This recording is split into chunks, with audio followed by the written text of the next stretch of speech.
all the stuff that you do to keep plants going, okay, are important. And then the third thing is you can't have a garden without plants, process, and people. Because people are what make it not wild stuff. So if you've got people and process and plants, keep in mind that each of those is as varied as the whole world. How many different kind of people are there? There are people who like really, really short hair, and they're okay. There's people who like mushrooms, and people who don't eat mushrooms. All different kinds of people, all different kinds of plants, and all different ways of growing. You mix them up, and that gives this tapestry that we call fun gardening. And this is the epicenter of all of those. You know what this is? It belonged to my great-grandmother. Wow. And she was a birder. She has a big garden. She was a horticulturalist. But she would walk around with this as a cane. But every now and then, she would slip that down, stick it in the dirt, and sit on it. Oh, wow. Look at stuff. See, that's cool. And you can make snakes go away with it. But anyway, what I wanted to mention for you, I just want to, because we have a lot of different kind of people, different kind of processes. Some people have neat yards, some people have crazy yards. But as far as the plants, I just want to highlight a sample down here. First of all, who brought this thing? I did. Okay, what do you call this? Cashmere bouquet. Okay, you know why it's called cashmere bouquet? But it smells like a wet cashmere goat. Not making this up. Not making this up.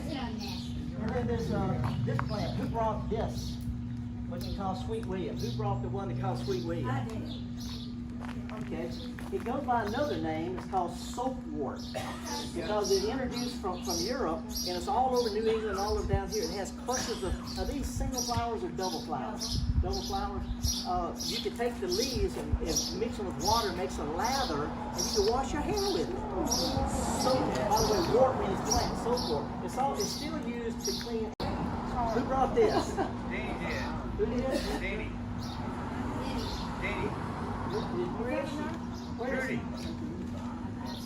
Anyway, I just put this in here. Okay, I need to find out what she calls it, but I'll tell you ahead of time. This is a hardy orchid. It's called ground orchid. And it's got little clusters of little pink flowers in the late spring and early summer. And you cannot buy this anywhere. You got to get it from somebody got it from somebody.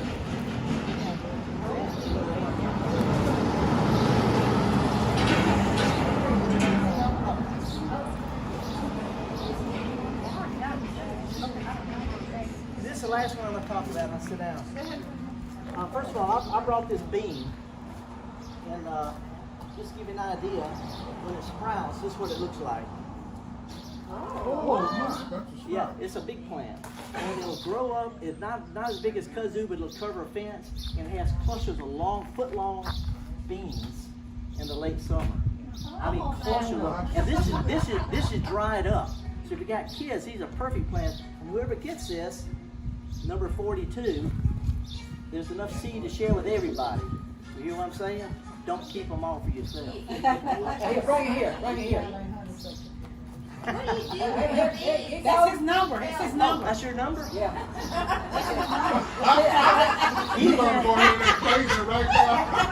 He has enough to share with everybody. Yeah, let's come by and get some.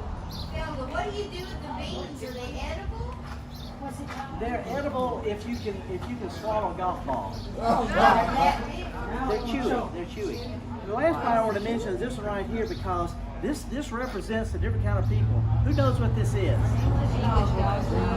What else do y'all call it? Mock orange. Okay, who says English dogwood? Who says mock orange? Okay. People will argue about it. They will argue about what it's called. It's called English dogwood because it's introduced by English horticulturists from England, and it looks like a dogwood, and it was introduced by the English. It's called English dogwood, as opposed to the Native American dogwood. It's also called mock orange because it has a very delicate fragrance of citrus. Okay, the Latin name is Philadelphus. I'm just saying that because I can do that. Okay, but Philadelphus is the only real name. You can call it mock orange, you can call it English dogwood, You can call it Granny's white thing. It doesn't really matter. But the point is, we got some really cool plants. And then the last ones I want to mention, I brought these for my yard. This is what? I got it. Who has it? Who grows it? I have it. Did any of y'all buy it? No. You got it from somebody. Everywhere you see this, it does not spread by seed. Everywhere you see this, all over Mississippi, it came from somebody who got it from somebody, and it shows a connection between people. It shows these people have got connections. And then here's, and by the way, it's called hardy gladiolus. Gladiolus byzantinus. Anyway, I saw this all over North Mississippi, and I grew up myself. You know what it is? Yeah. What's the difference between daffodil and narcissus? Narcissus is Latin for daffodil. Daffodil is how English people call narcissus. But this one is called two sisters. And the reason I like it because it is the latest blooming. I had some blooming for Thanksgiving, some of the early paper whites. And so we have daffodils, narcissus, that'll bloom from late November, December, January, February, March, and if you have this one, it'll bloom into May. Twin sisters, if you got this one, you can have daffodils in your garden for 5 months. And the reason I'm saying that, because most people just go get a bag of daffodils and plant them out there and they bloom once and wonder why they don't come back. Because they don't like it here. And what's happened over the decades and the centuries, we've planted all sorts of stuff, and a lot of it just falls by the wayside. It just disappears. But the ones that survive, that do well, get shared amongst other people, see? So this represents, these kind of flowers represent what y'all represent, that's connections. Not only between people, but between garden styles, because these plants, they don't care if you're a horticulturist or a dome and dirt, they don't care. Okay? They grow equally well.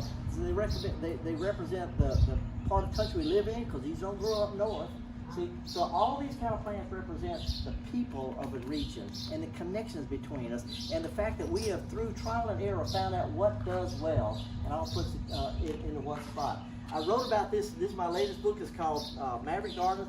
I mean, I've been coming to this since 1990. You've never known me to sell anything, but I'm promoting this today because this is about the kind of people who garden. I wrote about pass along plants with Steve Bender, about the plants. The slow gardening, about the process. This is about the people. And the dedication, at the very first thing in here, I wrote, this book is for self-reliant people worldwide who lovingly tend personally meaningful gardens for the joy of it, especially those who feel isolated because they're okay with coloring outside the lines. Okay? And it's got all sorts of stuff in here. You might be a digger if, how many of you, look at your hands, how many got thorns or cuts or dirty nails? How many got dirty nails like that? It's okay, it's okay. How about this? Have you ever gone and picked something in your yard at night with a flashlight? How about this? Have you ever planted anything in a milk jug? Yeah. Okay, this is not Madison the city. This is Madison the place. How about this? A tool shed is a place of comfort, and you know where that spider is. You don't mind bad smells if you know where they come from. You found seeds in wadded bits of paper from the washing machine. Finding plants. All you want for your birthday is someone to haul mulch for you. Anyway, this is about that kind of stuff, making flower pots out of tires. It also has an entire chapter on a guy named Dirt. How many of y'all remember Dirt? Okay.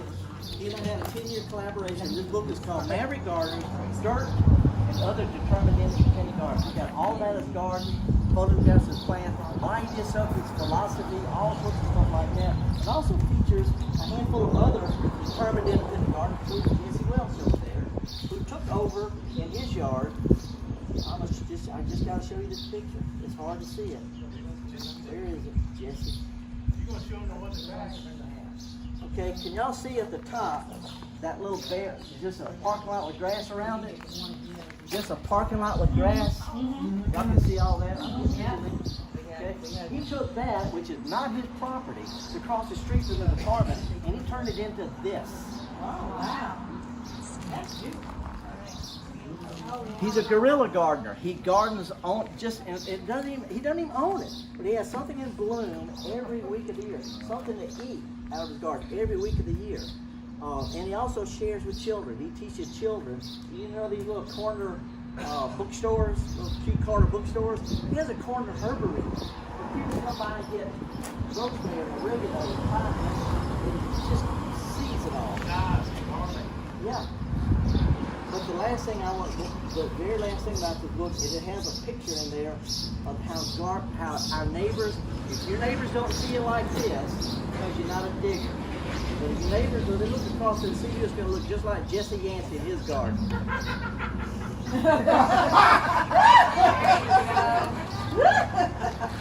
All right. Nice ass, Jesse.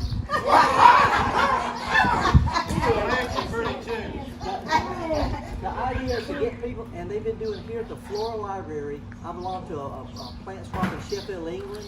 It's been going for 18 years. This is the oldest plant swap in the known universe. And it started right here. This is the epicenter. And so I highlighted in this book because the plants are one thing. People reading about plants or reading about gardening, it's time somebody celebrated. You